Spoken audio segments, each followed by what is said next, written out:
Welcome back to The Hot Slice, a podcast brought to you by the folks at Pizza Today magazine. I'm creative director Josh Count. Along with me, executive editor of Pizza Today magazine, Miss Denise Greer. Hello, Denise. Hello, Josh. Good morning. It's Good morning. finally a beautiful, lovely day Well, I think here in Louisville, Kentucky, starting which to get to crawl out of the winter a little bit, just a it's little bit.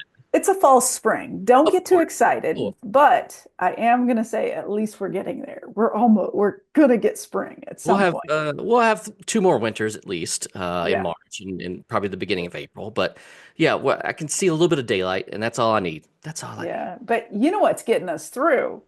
We're a few weeks from Pizza Expo. 2 weeks How away. exciting is that? 2 weeks away from Pizza Expo. Yeah, it's really snuck up on me fast the last couple months. Yeah.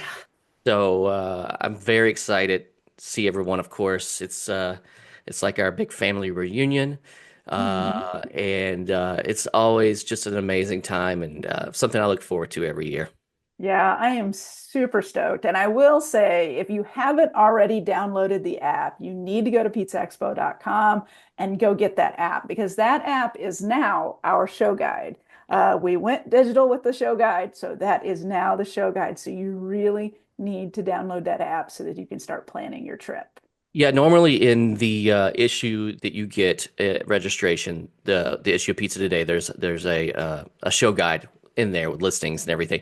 We have gone away from that, and it's like I said, it's all in the app now. So be sure to download the app. It's crazy easy to use, and it'll help you immensely throughout the Mhm. 3 days at Pizza Expo. And then the only other pitch I have is don't forget to stop by the Pizza Today booth because we're bringing the Hot Slice podcast back to Pizza Expo. So make sure you get to the Pizza Today booth and talk to me on the podcast. We need Denise working all day, 8 hours of just nothing but podcasts. So please come over to she'll be hoarse at the end of the night. So, I will be. I will be. I'll be going into the women's panel on Tuesday and won't have a voice at all. And I'll be like, somebody talk to him. But I think Mike Bausch was that way the year he did his eight keynote dinner. address. Yeah, By Thursday, he couldn't talk at all. yeah, right. So It's this real. is just prepare your voice. Y'all are going to talk a lot at Pizza Expo. So just know that get it ready. Just start talking a lot now. And somebody that it's going to be at Pizza Expo this year that we just found out, and I'm excited to meet is our guest today. Absolutely. So on the podcast today, we're talking to Tori Tiso from Tori T's Pizzeria there in Long Island, New York. And Tori kind of comes from, a legacy pizzeria. So if you know Louie and Ernie's, she's the daughter, and she decided to set out on her own. She knew that she had a vision for her own style pizzeria, and she made it happen. I respect that so much because she could have easily just been handed keys to the kingdom Mhm. there in the Bronx, and but she wanted to do her own thing and Yeah, started over in a new place in yeah, Long Island. It takes a lot of courage to do that, and after just speaking with her for a little while, like we did, I I'm blown away by what she can do. absolutely. I mean, just the amount of knowledge that she has coming into her own shop and that she's already got a leadership mindset. Like she's already a leader, like we're just on the onset of starting her own business. So I'm looking forward to seeing what her career does with pizza because I really see big things for her. Yeah, one thing we didn't discuss on the podcast, but I mentioned to it before we started recording, was that she fixes her own oven. She has gas deck ovens, and she said there's people that won't that won't come out and fix it anymore. So she had to learn on her own to Yeah, fix it. So I just really I love that. appreciate that kind of character and just the go-gettingness of it. Yeah. It's just amazing. And not only did she come from a legendary, iconic pizzeria, she went into a building that had a pizzeria in there for 30 years. So she's also dealing with transitioning that legacy into her own. So she's facing a lot of different challenges that are really interesting and dynamic for her. And, So and I'm so far, she's killing them all. She's doing amazing. So She's rocking it out. yeah. So just sit back, listen to Tori, and if you come to Vegas, you'll be able to meet her and bump into her. Calling all pizza pros, this is Big Mott's, the first ever premium mozzarella stick crafted with real whole milk mozzarella and a crispy coating packed with fresh garlic, parsley, and real pecorino romano cheese. We're not just a mozzarella stick. We're a national brand that partners with restaurants like yours to deliver serious flavor and unmatched quality. And we're here to support you with brand marketing, driving sales, and putting your business on the map. So if you're ready to give your menu a major upgrade, it's time to team up with Big Mott's. Are you ready to elevate your bakeware game? Spokane, Washington-based Lloyd Pans is the trusted name for professionals and home chefs alike. For over 40 years, Lloyd Pans has been creating innovative food service, bakeware, and pizza pans and tools designed to deliver perfect results every time. Whether it's crispy golden pizza crusts or perfectly baked pastries, Lloyd Pans' durable, stick-resistant, and proprietary pan finishes are a game changer. Visit lloydpans.com to explore our full lineup and find your perfect pan today. Need shipping quotes or custom products? Email sales@lloydpans.com for personalized service. Performance Food Service is proud to deliver high-quality products, innovative technology, and custom operational solutions to restaurants of all sizes across the country. The flagship division of Performance Food Group, with deep roots in the restaurant industry, Performance Food Service has been the exclusive distributor of the Roma family of brands for more than 65 years. This signature relationship has allowed Performance Food Service to become a leader in the pizza and Italian segment of food service nationwide. Well, hey, Tori. Hey, Tori, welcome to the show. Thanks for coming on today. Thank you so much for having me. Absolutely. I'm looking forward to it. Absolutely. So welcome to, you opened up your pizzeria a little over almost a year ago. Yeah, we're just about a year now. Oh, I think we had March 25th will be 1 year. So we're about a month away. Yeah, but you've been in the business for a very, very long time. Can you tell us a little bit more about yourself and just kind of getting into your own spot? Yeah, so I mean, my story is a little bit unique, just being that obviously my dad was one of one of the most iconic places in New York City for pizza. He owns Louie and Ernie's. So it's been a fun time. I mean, obviously growing up there, doing our homework, learning how to walk and talk there. Everything has been really, focused around the pizzeria. I absolutely love the ability that I was able to learn how to make pizza from himself and learn the business. But when he was getting ready to retire, he kind of was like, what do you want to do? Do you want to stay here and, branch off this place, or do you want to do something on your own? And I was really at a crossroads. So I, at that point, went out and was like, you know what? I'm going to try to learn as many styles as I can and kind of create my own little brand. Yeah. That's so unique that you decided to venture out on your own. Because I can think of people want to follow in that legacy of the pizzeria, but to set out on your own, that is that's very adventurous. Yeah.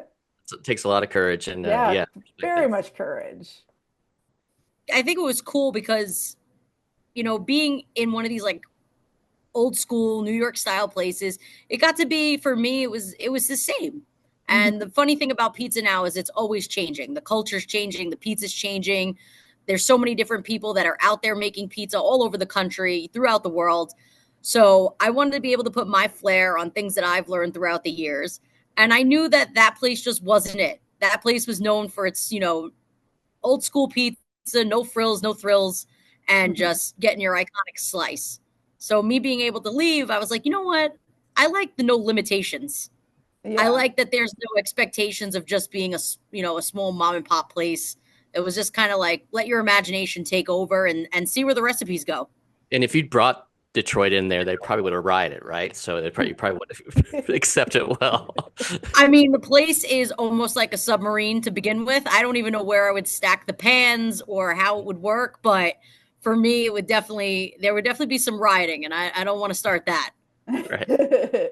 I'll say, what were some of the things that you did want to bring over from, what were those things that you learned or that were vital to you as a pizzeria operator that you wanted to make sure you include in your spot?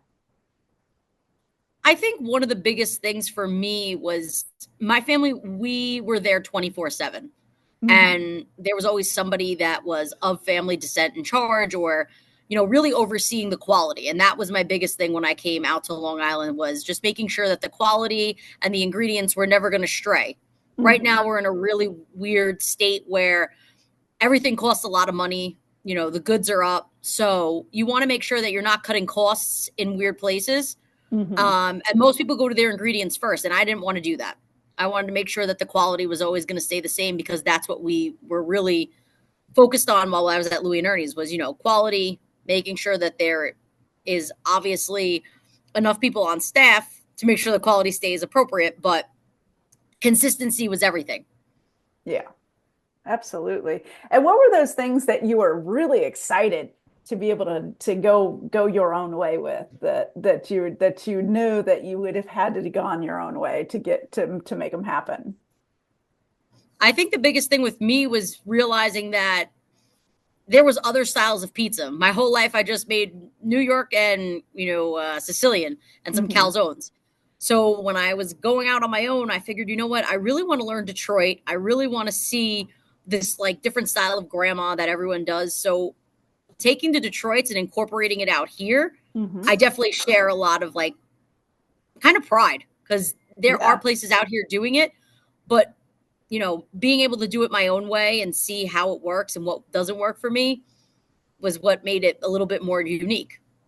Yeah. And you started out with like 8 Detroits and now you're up to what, 15 or 20? I don't Oh know. yeah, when I first started, we started with 8 Detroits. I only had 25 pans. We were selling out every day, and I was a little leery because I looked out here and I'm like, not a lot of places in Long Island really sell Detroits, and not in the area where I was specifically.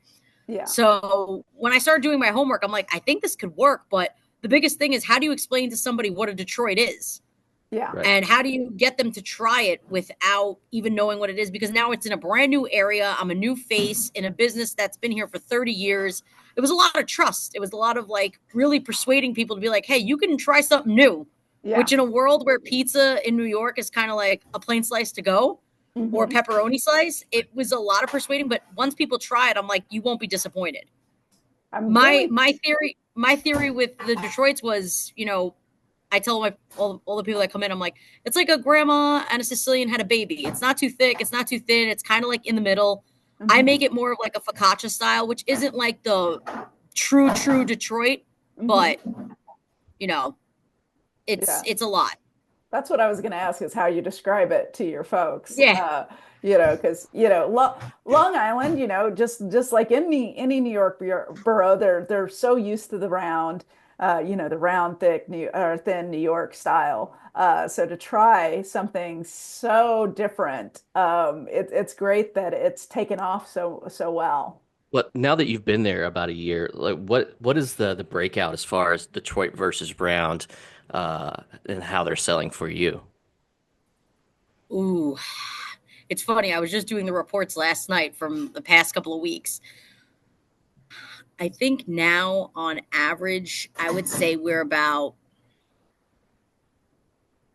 it's like 60% Detroit. Wow.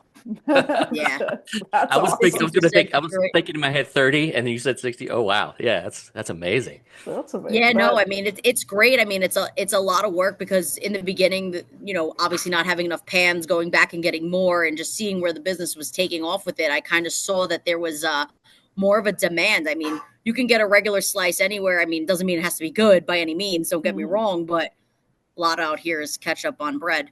But We to hear go that. and offer a new unique style that people haven't seen. I mean, there's Roman out here. There's not really that many Detroit. So to have a shop like that, I think Mhm. was enticing people to kind of take the change and the leap of faith of out of the regular slice into that. And like I Yeah. said, we just keep it seeing it growing week after week. Yeah. And you have a passion for, getting into those styles and learning things. Is there anything you're tinkering with right now to look at for your, menu as you grow into your second year?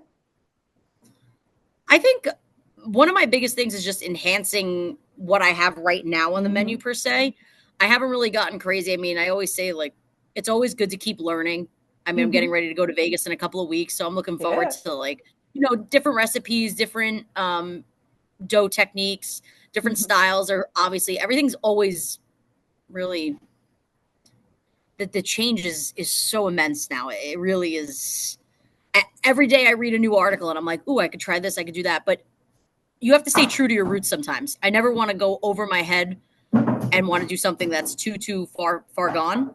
Yeah. Um, but it's different. It's difficult because I would love to do it all. I'd love to tell you tomorrow morning I'm going to try Roman, and then the day after that I'm going to do something else. I mean, I was throwing around the Chicago Hmm. because I will be very honest. When people come in here, the first thing they'll say is, "Can I get the Chicago style, the Philly style, the Indianapolis?" They'll say Yeah. anything but Detroit. Any Yeah. any any other pretty Any much Midwest. town, yeah, that they can think of. So I started really dabbling with the Chicago too, just to see where it goes. Hmm. Um, but I haven't really put it on the menu yet. It's just been, having some fun with it and Yeah. really just fixing up the Detroits here and seeing where life goes. On a side note, are you competing in Las Vegas? Not anything for traditional, like for like pizza making. I'm Okay. really just trying to see where it goes. I haven't really been, you know, Yeah. I got you. putting Well, in the effort for that yet. I've yeah. been just trying to get this menu down flat. Right. I hear you. Well, I hope you come to my women's panel. It's on Tuesday, I believe, Tuesday at like 4 o'clock. So I hope you come to it because I would probably pull you out of the crowd. Absolutely. No, I'd love to. I will Uh, definitely be there. one thing I think about is, when you set out to open your restaurant in Long Island, you really focused on what you could do community wise. Can you kind of talk about like what you've really focused on with the community out there and how you've kind of ingrained yourself into that community within your first year? Yeah, so I mean, the biggest thing with me was my first couple of months when I was here, I was like, you know what? I'm in a small village. I'm in a Hmm. small town. It kind of reminded me of my hometown. I mean, Yeah. obviously, I grew up in Westchester in a small town called Pelham, so it was not far from the Bronx. My dad was always super involved with the community for the Bronx with like little leagues and stuff like that, but I wanted to kind of be more than that. I just Hmm. got elected as a board of trustee member for the Chamber of Commerce here. So I'm doing a lot of work within the community just to kind of help the small businesses that are around here. Yeah. My my ability to use social media and to really get my face out there because I didn't know anybody. Yeah. So I'm like, you know what? If I get involved with as many opportunities as I can, the more people are going to know me.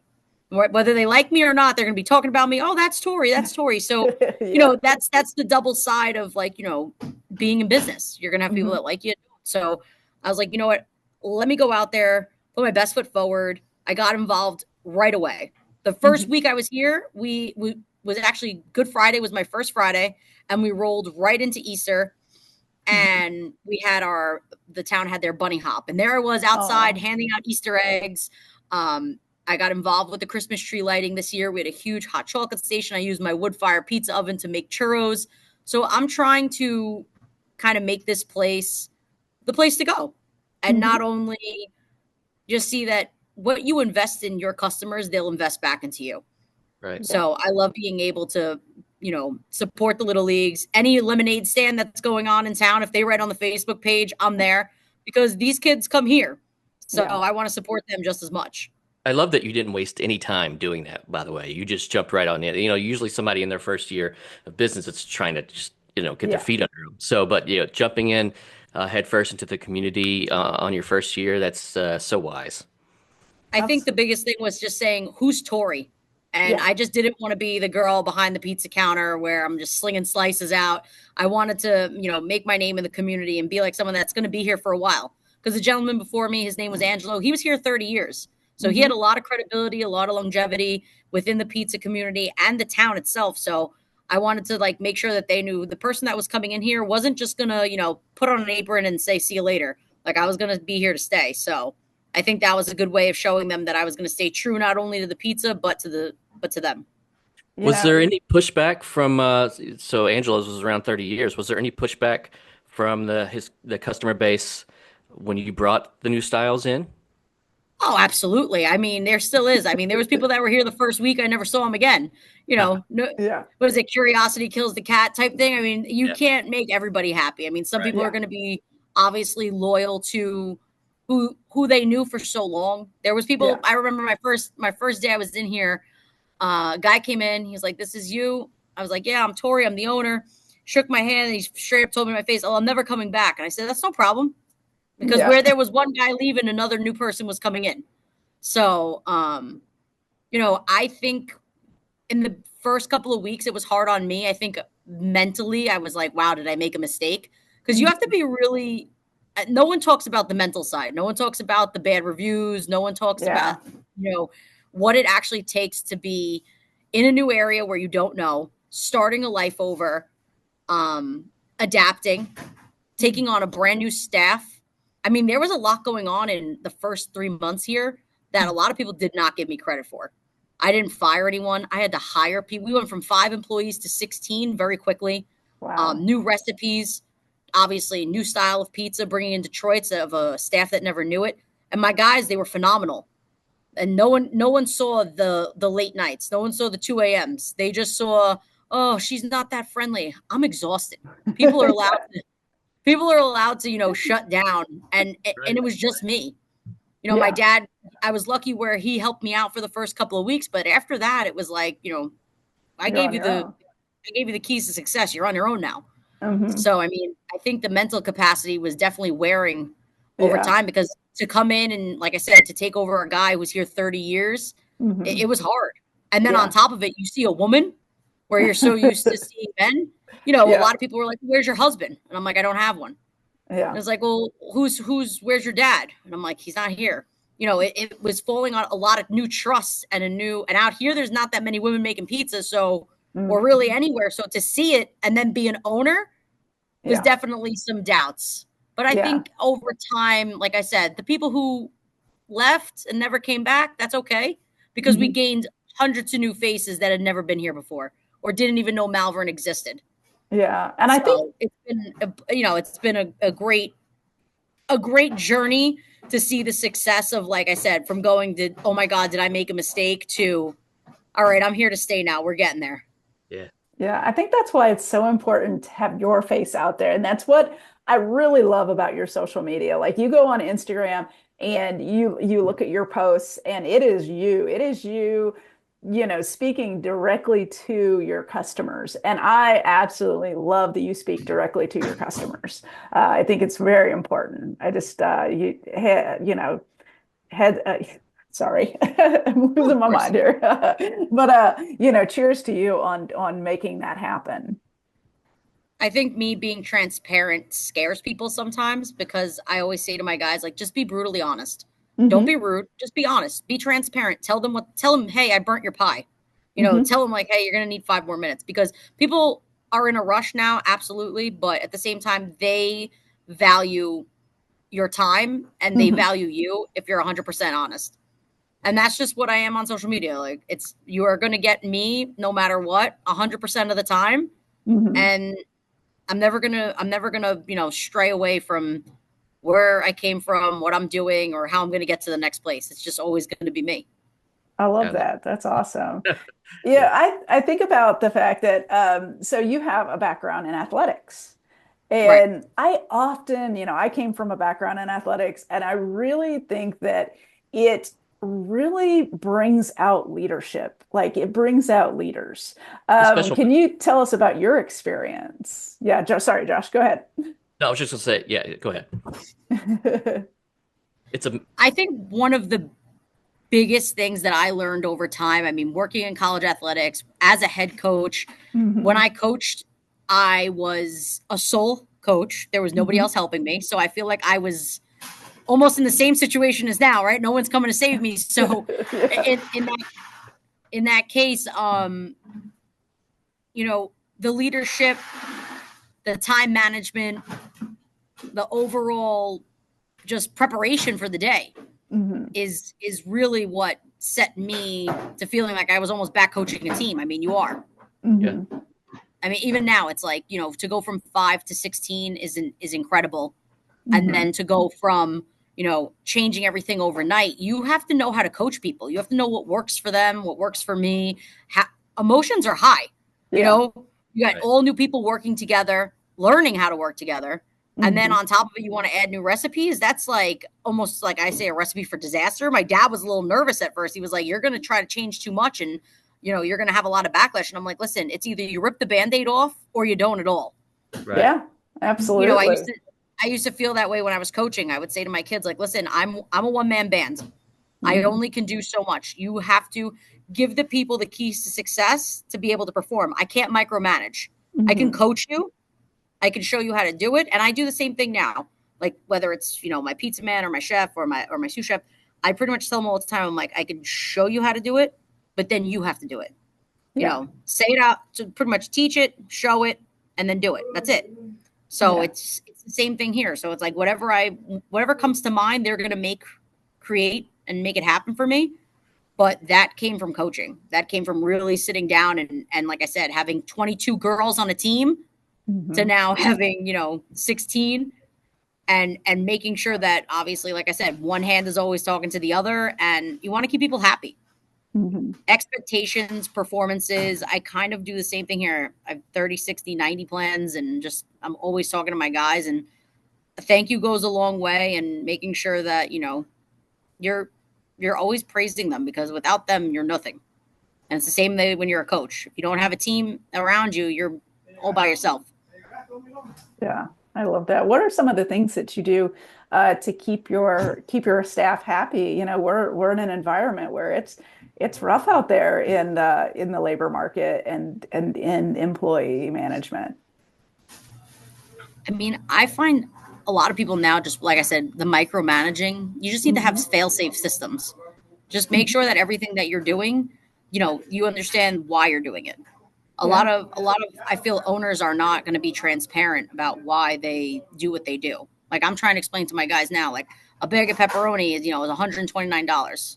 You should be able to explain to a customer if they say to you like, hey, listen, why is this so expensive? I want them to know. I want them to be able to know why things are the way they are. Why are we cutting the Detroits like this? Why are we not just, chiseling out? They should have the answers because I'm not always going to be here. And that's what I say to them. There's going to be a day that I'm not standing right next to you and you're going to need to answer these questions. So for me to teach them, go ahead. I'm sorry. For me to be able to teach them, I'm giving them obviously like the same things someone gave me. All the keys to success. They just have to make it happen. You're doing them such a great service by doing that. I can't tell you like how many times I've been in a situation where I'm training and you just get the bare minimum and there's no transparency and you just feel like you're just kind of not a part of the whole system. So for you to do that with your employees, it's big for them and it really sets them up for success. Yeah. Yeah. I mean, every morning we try to like all have coffee together, which is great because it's like something that makes them so happy and it's so simple. Like I'll bring them they love pound cake. So I'll go down to the local bakery and get them pound cake. So I always preach to them about, saving for a rainy day and making sure they're taking their vitamins. And like, I've become like, the big mom of the group. On top of being boss, I'm kind of wearing a lot of different hats because I want to make sure that they're healthy. I want a lot of, in this realm, people forget all the time. We're on our feet all day long. I'm at the gym at 6 a.m. They're at the gym at night. So like I kind of want just with them to be well-rounded. I want to make sure that they understand that the longer that they're okay, the more they can either be in this industry or on a path to retirement. So I want to make sure they're set because a lot of people don't look out for their employees. And you're really authentic. So people your employees are naturally going to gravitate to you and want to see you succeed as well, because we're learning together. I mean, every single day, like when we get a magazine, for example, or if I'm in a podcast, or if I'm watching something on YouTube, they're right there next to me. Mhm. They're right there next to me because it's like coaching. It's a philosophy. Yeah. They're buying into the philosophy that you're putting out there, and I'm putting in the work every day. I've been here for 1 full year with them every single day. Yeah. I have not missed a day. So they know that now. They value it. They appreciate it. And I told them day one, I'm here for the long run. So it's me and you guys. As we kind of look forward, what are you hoping with the business as you move into year 2, year 3, year 4, to make it a long-term pizzeria where it can be there for another 30 years, just like your predecessor? I think the biggest thing with me now is like I'm definitely on pace to probably opening another one. Mhm. I think for what I'm doing and how I'm kind of treating this place, this has been like the baby concept of like where it could go. Obviously, coming from Louie and Ernie's, that was such a monster of a place. And then now here, me adding food and me adding Detroit's and kind of like my own spin on things. It's kind of like, I would say, the concept model of like where it could go. Yeah. And I was like, you know what? In 1 year, if I kind of can get this down, then the rest is just history. Like I can kind of keep going. I love And that. I think for me, being involved with the community and doing different things, like I would love to be able to keep continuing to teach. I don't have a problem with that, but I think for me, it's just kind of like seeing where the day goes, Mhm. I love and that. definitely probably opening another. And hopefully like a pizza school, like being able to teach classes and stuff like that. I've done children's classes, which are a lot of fun, but it's really just branching off and, seeing where it goes. That's awesome. That's great. Well, we won't take up any more of your day because I imagine you're probably getting things started this morning. But I want to say that I can't wait to meet you at Pizza Expo in person. So make sure you stop off and say hello to us. I will. I'm sure. I mean, the amount of people that are reaching out to me now. I mean, I had no idea the power of social media Mhm. until. I mean, listen, it's been one thing for me to see, obviously, people out there doing it, but now to see like my videos and how many people out there that I'm inspiring is really cool. Because I used to be one of those people looking up to somebody. So I'm excited to see where Vegas is going to go. I'm excited to meet a lot of people I've never met before. So the best is yet to come. Definitely, whether it's here, Vegas, wherever I am. So I'm definitely looking forward to it overall. Amazing. Awesome. That is so great. Well, we wish you all the best and can't wait to follow your success, okay? Thank you so much. I appreciate your time. All right. Thanks. Have a good morning. You too. Bye-bye.